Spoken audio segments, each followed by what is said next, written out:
which is fucking ridiculous. She banged this fucking prison guard in the UK, which is fucking wild. But, I mean, look, are we surprised at this point anymore, guys, with these fucking thotties? It's like, bro, it's like just par for the course nowadays. It's like a meme. So, let's go ahead and I'm just adjusting this thing for you guys. All right. Accused of acting quite badly with an inmate. The UK seems to be dealing with a rise in inappropriate interactions between prisoners and their overseers, but we're going to get some insight from an attorney across the pond about what could be leading to an increase in these kinds of incidents, or at least an increase in reporting, as well as how the English justice system deals with these kinds of cases. Welcome to Sidebar, presented by Law and Crime. I'm Jesse Weber. All right, so before we get into this, there's something really exciting that I want to tell you about that's happening here at Law and Crime. We officially launched our new channel, Scandal, which is dedicated to exposing the dark side of fame. Go subscribe to the channel right now to stay up on in Hollywood. Tatis, because she is the latest prison official in the UK accused of having some sort of relationship with an inmate. And this time, it allegedly happened at HMP Feltham. This is outside of London. Now, according to reporting from The Sun, prison officials got a tip from another employee at Feltham that Tatis was, quote, having an affair and was too close to a prisoner. Now, according to an insider who spoke with The Sun, it was the custodial manager in charge of Tatis's unit who had found out what was allegedly going on and reported it. Now, we don't have a lot of details about what might have happened, but a source did tell The Sun that Tatis was, quote, marched to the gates of the jail by security guards, is now under investigation. And this source also indicated that it's unclear if it was a Feltham inmate or if something happened with someone at another jail. Like I said, we don't have a lot of details. But The Sun, this was interesting, The Sun did approach Tatis to get her side of the story, but reportedly she replied, I didn't do anything. I don't know what you're talking about. Now, bro, we know you're a thought, man. We have this prison service spokesperson who told The Sun it would be inappropriate to comment on a live police investigation, but the apparent insider told The Sun that officials at prisons all over the UK are cracking down on corruption and investigating claims. Hey guys, this is the first time like women have had inappropriate relationships with inmates. Like this happens all the fucking time. How many times do we see teachers getting busted for, you know, hooking up with underage fucking students? This has been like a fucking trend recently. I don't know what the hell's going on or what's gotten into these women. But, you know, I do think that feminism absolutely plays a part in this, right? Most men simply don't sexually stimulate or interest most women anymore. So they're doing these unorthodox sexual practices to get that same thrill. That guards, male, female, might be involved in inappropriate, maybe sexual, romantic relationships with inmates, something that is expressly forbidden, actually illegal. Mail on Sunday and the Manchester Evening News reported on the numbers from the Ministry of Justice that over the past 10 years, 121 prison officers were found to have been charged with having inappropriate relationships with inmates. Now, HMP... That's fucking wild. See, these idiots are too fucking pussy to tell you guys what the fuck it really is. Here's the reason why this dumbass bitch decided to fucking go ahead and have sex with an inmate. We don't penalize hoes anymore. That's the fucking truth, guys. That's the main issue here. Niggas want to sit here and talk about, oh yeah, well, this has kind of been an uptick going on, and we don't really know, and bro, there's a public fucking emergency. Shameless plug. I talk about this in my book, Why Women Deserve Less. Okay, it's a short book, less than 100 pages, because women obviously deserve less. But the point I'm trying to make is simply this, guys. All right. The reason why you guys have seen an uptick in female prison guards having sex with inmates or female teachers having sex with underage young males and doing all the other fuck shit that they do is because this is a part of a larger problem. And that larger problem is simply this. We've removed the institution of shame, removed the institution of religion, we removed the institution of the nuclear family, and we've removed the institution of common fucking decency. When you remove these things, what you allow is what I call a deregulated sexual marketplace. A deregulated sexual marketplace, guys, which is what we have now, is basically the concept where, as long as you have two adults of age, which these bitches can't even figure that part out, right? You can basically hook up with whoever you want. Man on man, woman on man, man, woman, man, whatever the fuck. All right? And what ends up happening when you have a deregulated sexual marketplace is you allow hypergamy to flourish. What is hypergamy? Hypergamy is the practice of dating and or marrying someone who is, how do I say this? Someone who is higher status than you, makes more money than you, okay? Women do this. This is their biological imperative. Their biological imperative is to get with the man that can provide them the most value. But we run into an issue, all right? And I talked about this a little bit yesterday with feminism, but what it used to be was a woman, if she wasn't a 304, she would basically be able to be assured that she can go ahead and find a man that would take care of her and provide for her. Now, is this man attractive? Is he tall? Is he charming? Is he handsome? Probably not. He was probably a regular ass dude that had a factory job that could support her, 2 kids, and have the nuclear family. This was the golden age of the United States in the 40s, 50s, and 60s. But this has pretty much evaporated thanks to feminism coming in and doubling the workforce and wages and inflation, all the other economical things that have basically destroyed this institution. But feminism is a silent destroyer of these things. Now, when you deregulate the sexual marketplace and you allow women to pick who they want to hook up with, etc., what ends up happening is women have a mating strategy that a lot of times doesn't serve them for the long term. When a woman is at her peak and she's attractive and hot, what does she do? Well, she's looking more for excitement. She's more spontaneous. She's looking for the bad boy, okay? And this methodology of mate selection was popularized by several prominent feminists. And before we even, fuck it.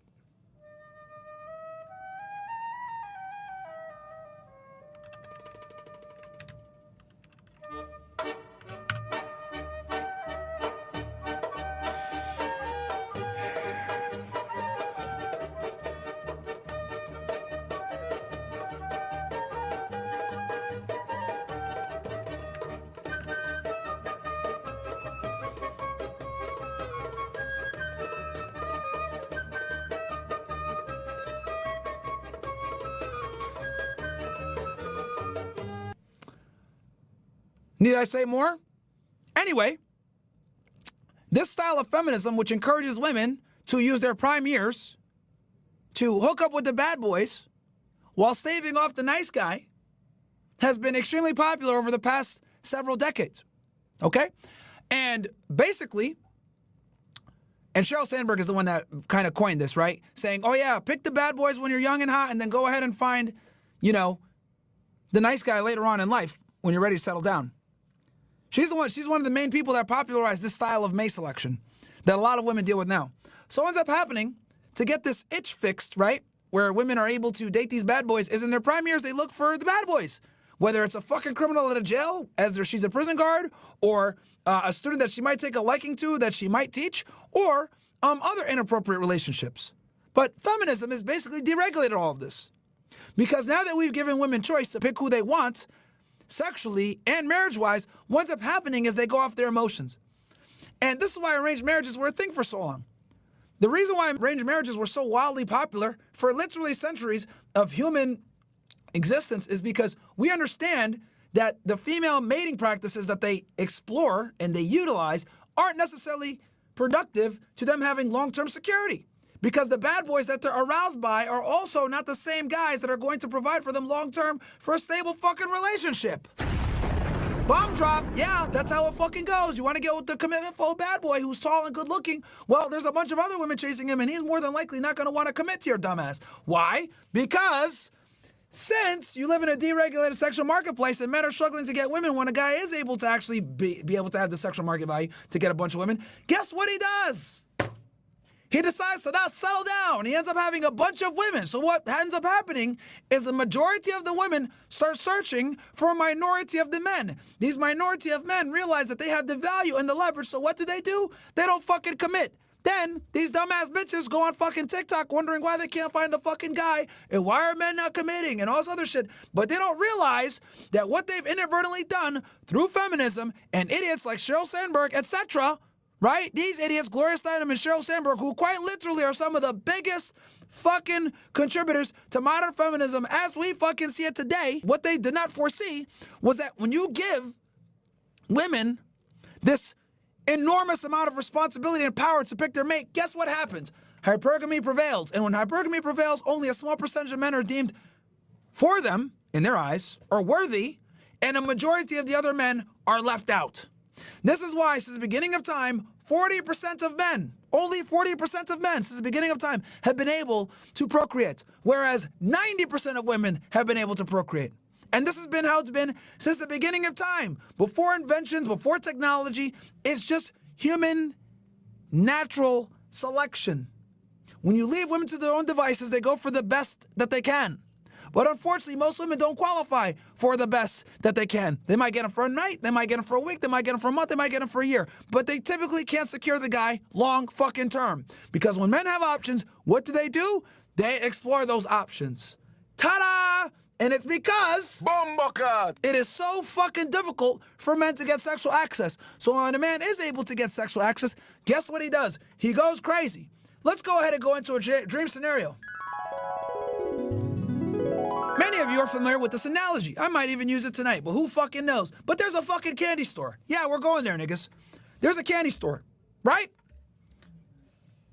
In this candy store, women are allowed to enter at 18 years old, and they can have as much candy as they want, and they can stay in the candy store as long as they fucking want. However, the men are only allowed to enter this candy store when they're 35 years old, make $100,000 per year, have a career, stability, are in shape, etc. In other words, they have to become first, right? So, interestingly enough, the store, allowing the women in, there's a big fucking line of guys waiting to get in. Because these niggas gotta wait 18, 17 years to get in. Meanwhile, the women are allowed to get in at 18 years old. So what ends up happening is, every year, 3 to 4 of the men that fulfill these requirements are allowed to enter the candy store. When those guys get into the candy store, guess what happens? They go fucking nuts. They're swinging from the rafters. They're eating every single piece of candy they can fucking get. They're eating a Tootsie Roll.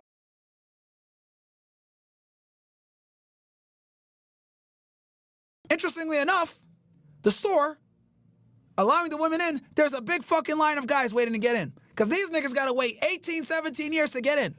Meanwhile, the women are allowed to get in at 18 years old. So what ends up happening is, every year, 3 to 4 of the men that fulfill these requirements are allowed to enter the candy store. When those guys get into the candy store, guess what happens? They go fucking nuts. They're swinging from the rafters. They're eating every single piece of candy they can fucking get.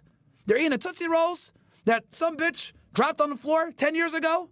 They're fucking eating candy corn, all the disgusting candy that you don't like, right? Candy corn, Tootsie Rolls, etc. These weird fucking candies from like the 20s and shit, right? They're eating all this shit. And the women are looking at them like, bro, what the fuck is wrong with you, man? Like, dude, bro, chill. Like, relax. Why are you eating all this goddamn candy? And meanwhile, where they're going crazy, eating all this candy, swinging from the rafters and going nuts, the dudes that are outside waiting, they're 17 years to get into the fucking candy store, they're cheering them on. Yeah, woo, go nuts in there. Eat all that fucking candy. How does it taste, man? Let me know. Woo, cheering them on. The women are looking at the men, fucking puzzled. Dude, take it easy. Why are you fucking going crazy like this? Like, slow down a bit. And one of the guys that busted our ass to get into that fucking candy store, the top guy that made it in after waiting 17 years, he looks at the girl and says, hey, shut the fuck up. You can't tell me how many pieces of candy to eat when I had to work my ass to get in here and your dumb ass got in for free. And that, my friends, symbolizes the fucking dating marketplace. Men have to fight tooth and fucking nail to get into the candy store and be able to enjoy a fraction of the power and leverage that women do. So when men are able to get in, and they have to get in through merit, and so few of them are able to get in, and they have a fucking candy store, you really think that they're gonna sit there and pick their favorite candy? No, they're gonna eat all the candy they can. Because they have to bust their asses to get in there. Women, however, don't respect it. Because they just got in for existing. You know, they start to go ahead and pick the aisles that they like. Some bitches like chocolate, some bitches like gummy candy, some bitches like fucking candy corn, some girls like Tootsie Rolls. Who knows? They start to stay in the aisles that they liked. But the men are going crazy and traveling all the different aisles. And the women ask them, why can't you just stay in one aisle? Shut up, bitch. You don't have to pay the fucking fee I had to pay to get in this goddamn candy store. I eat as much candy as I want. Rightfully so. That's how it should be. Because men are self-made fucking millionaires. Women, on the other hand, are trust fund babies. So I'll be fucking damned if a trust fund baby is going to tell me how to spend my money that I have to work for. Which is what? The ability to hook up with as many women as they want. Now, again, some of you guys might get mad at me, you Tradcons that are watching right now, Ben Shapiro fans. Man, you're pushing degeneracy. Yeah. No, I'm just pushing natural selection. That's how it goes. I tell guys, you want to be monogamous, you took the God pill, you're a devout Christian, a devout Muslim, whatever it may be, fine. Exercise your monogamy. Be dutiful to your wife. Take care of your family. I'm not saying not to do that. But what I am saying is I want it to be your fucking choice. The problem with these cuck-servatives is that they're trying to sit there and make their necessity a virtue. The reality is a lot of these fucking tradcons can't attract women. They got their wife by the skin of their fucking teeth. She might not respect him, she might not like him, etc. I want it to be a choice that you make, not that she makes. I want you guys to be monogamous and do what the fuck you want to do because you want to do it, not because your fucking wife bullies you into submission, which is where 90% of you fucking tradcons actually are. Your wife wears the pants, she bosses you around, and she tells you what to do. That's what I don't want. I tell you guys to keep your sexual market value high, so you choose what you want to do. You want to be polygamous? Cool. You want to be monogamous? Cool. But the point is I want you guys to do it. So at the end of the day, anyone that complains and says, Myron, you push degeneracy. No, motherfucker. I push supremacy. And I want the man to be the supreme one. That's the only way women get in fucking line, man.